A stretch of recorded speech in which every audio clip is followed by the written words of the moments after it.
I recommend first to get plugged into different inventors organizations. In Chicago, we have the Chicago Inventors Organization, and through these groups, you can have there are abundant resources where you can not only network but also learn from other people on how licensing works.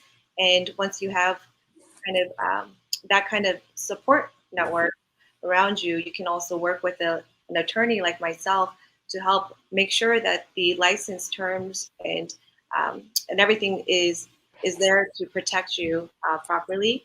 And also, of course, if you go the business branding route, then having an LLC or a corporation and having the right contracts in place, and of course the trademarks, all of that is is important to launch a brand properly because time is money, and Yeah. you want to make sure that the first time you do it, you are doing it right.